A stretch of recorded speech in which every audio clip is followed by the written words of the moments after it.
Hello everyone, welcome to back my channel. I hope everyone is having a wonderful day. Before starting the video, please go ahead and hit the subscribe button and give this video a thumbs up. In the jazz lounge, Diane tells Jack they've needed time together, shutting out the problems of the world. She questions if he's relaxed. He admits he's nervous about her demolition plans for the Abbott homestead. She wonders how she can convince him to put away his worries and enjoy their time together. Diane kisses him. Jack is trying and needs a few more of those. They make out. Diane tells Jack she's been going back through the archives of classic products. They just need a clever new marketing strategy to sell them again at a high price point. Jabot Classic can bring in former customers feeling nostalgic as well as new ones. She asks what Jack thinks, but he's not paying attention. He needs to know what to expect at the house. Diane asks why he won't trust her on this. Jack just wants to know what she has in mind. Diane promises he'll love it. Jack isn't a fan of something this important being shrouded in secrecy. She said she'd keep him involved in the process. Maybe this is just a colossal mistake. Diane asks if he really wants her to call it off. She assures him it's going to be fun, and the renovations are already happening. She pulls him onto the dance floor after the dance. Jack tells Diane how impressed he is with her plan to make the retro products new again. Diane's excited as he gushes that the idea is brilliant and bold like his wife. Diane tells her husband his taste is spot on. Having his approval means everything to her. Jack is sure Jabot Classic is a good fit for her. It's good to see Jabot back where it belongs and the family. Even Victor couldn't take that from them. Diane's having a hard time believing that Victor's war with Jack is over. Jack won't let it rattle him. He won't give him the satisfaction. Diane asks if he's not worried he'll cause problems for Claire and Kyle. Jack likes to think they can't handle old Grumpy. Diane wishes she could adopt the same attitude. Jack thinks Kyle learned some important lessons and is a stronger and wiser man because of it. Kyle walks into society and Summer says she was just about to call him. They compare notes on the teacher enthusing over Harrison's diorama. He made sure everyone knew that they worked on it together as a family. They agree it meant a lot to them too. It was fun. Summer learns he's waiting for Claire and Victor. Apparently, he's not coming alone. Nikki's going to be joining them. Summer looks slightly taken aback. Sounds like a big deal. Kyle thinks Claire wants Nikki there as a buffer. They don't need her grandparents' approval. Summer reminds him that her grandfather has his ways of making his opinions known. She notes he didn't have a problem when they were together. She's his granddaughter too. Kyle isn't bothered by Victor's change of heart. He's only doing the dinner for Claire's sake. If Victor doesn't accept him, it won't change a thing for him and Claire. Kyle walks off and Daniel arrives to meet Summer. Her brother asks, "Is everything okay?" Summer insists everything's fine. But Daniel can tell by the way she's looking over at Kyle that something is bothering her. Summer asks if he can believe Kyle is meeting Claire and her grandparents there. They're wasting their time. He won't accept Kyle the way he did when they were together. She has no idea why Kyle's going to so much trouble for her. Daniel isn't buying this, not for a minute. Summer assures her brother she's not jealous. She feels bad that her grandfather has treated Kyle so poorly. She's not keen on Claire stoking the fires. Kyle is asking for more trouble if he continues on this path with the former nanny. Daniel tells Summer she's radiating mom vibes right now. Summer gobs. As much as she loves their mother, she's cringe when she gets on one of her dog with the bone kicks. Daniel hopes the warning is enough to keep Summer in check. He asks if Summer has heard from Phillies. He's been calling and texting and hasn't heard back. She asks if this is about the job offer from Billy. Daniel says he accepted it at the ranch. Victor thanks Michael for coming by. Michael's happy to be trusted again. Victor complains that because he and Cole let Jordan out of his cage, she came back to endanger his family. Michael says it was his responsibility to watch his back. Victor says Ian Ward could have killed him as well, but he stayed with the family. I appreciate that. Michael wouldn't have abandoned him.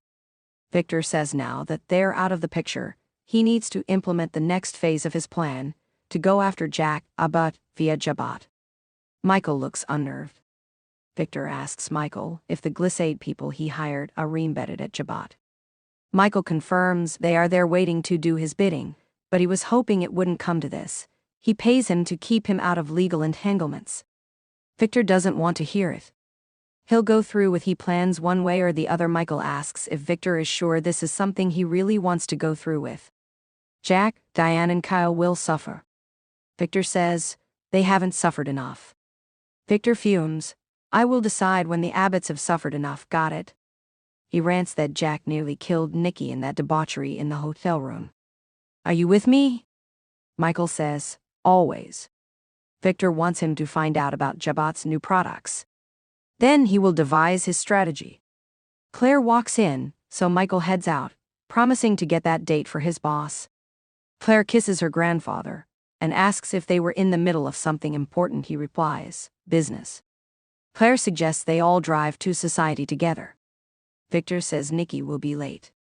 He won't promise to go easy on Kyle. Claire asks him not to grill her boyfriend too intensely. Victor smirks. You never know. In the jazz lounge, Diane and Jack slow dance and kiss. He thanks her for a perfect evening.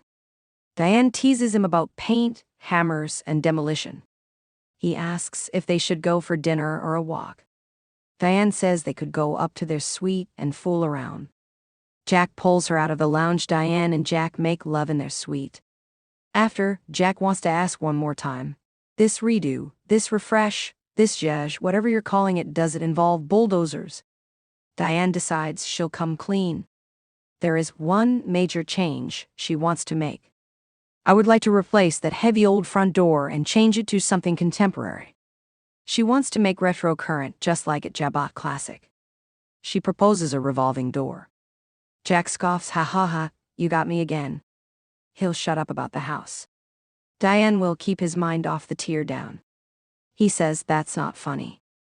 They start making out at society. Daniel is surprised Phillies hasn't told Summer about him joining Abbott Communications. He says they gave a hell of a pitch, and that he could define what he wanted his position to be. He's excited and looking forward to brainstorming with them. It may be just the change he needed. Summer's so happy her brother has a new focus. Daniel says Lucy was thrilled too and seemed more at peace. Summer can see some of his inner turmoil is dissipating. Daniel tells his sister that Lucy is making new friends and crying less. Now she can stop worrying about him so much. Summer thinks Heather is working her magic from above.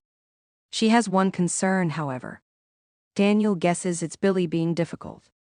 Summer's talking about him working with Mom without driving each other crazy.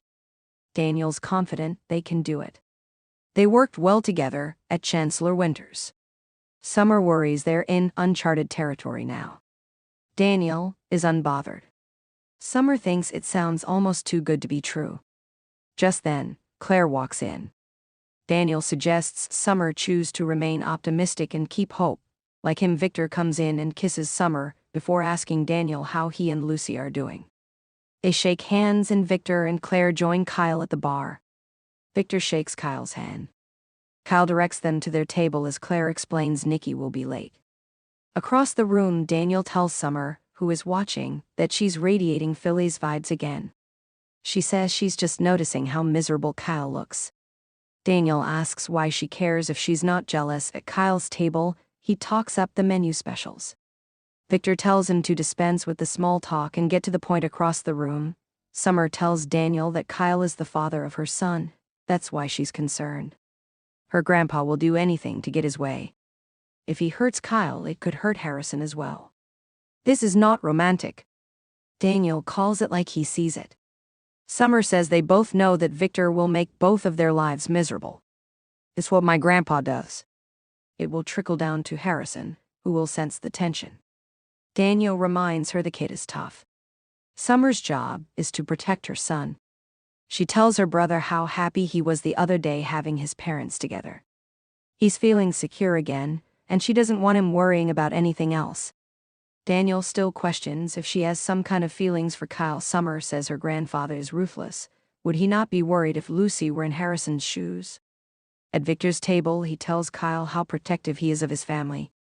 He'll give him the benefit of the doubt that he won't do the same damage to Claire that he did to his other granddaughter. He realizes Kyle wasn't all at fault in his marriage falling apart, but he knows there will be another implosion in the Abbott family, and he does not want his other granddaughter to suffer from the fallout that is about to happen. Kyle says that's conjecture. Victor says, no, it isn't. Kyle insists his family is united. Victor tells him the reason he's objecting to his relationship with Claire is because of his family. Meanwhile, Daniel tells Summer he can see her point. He's sure Victor will make Kyle and Claire's lives miserable, and it could come back to Harrison. But he's sure Kyle will protect his son and Victor will too. Summer opines that sometimes good intentions aren't enough. Daniel's sure Kyle and Claire won't break up just because Victor wants them to. That's why Summer's sure it will get a lot more complicated than that across the room. Claire thinks Victor is being unfair. How can he condemn Kyle because of his parents? He's basing his opinion on things that may not happen. Victor grunts, trust me, they will. Kyle admits he acted less than admirably toward his parents and let his more ruthless side come out at his prodding. He notes that Victor used him. But he can separate all that from his relationship with Claire. He feels deeply for her, and she feels the same way about him. They'll pursue a relationship regardless of Victor's opinion, but he'll ask if there's anything he can do to accomplish that goal. Victor intones, there's nothing you can do to accomplish that goal. Thanks for watching this video and please subscribe our Update World 24 YouTube channel for more update news.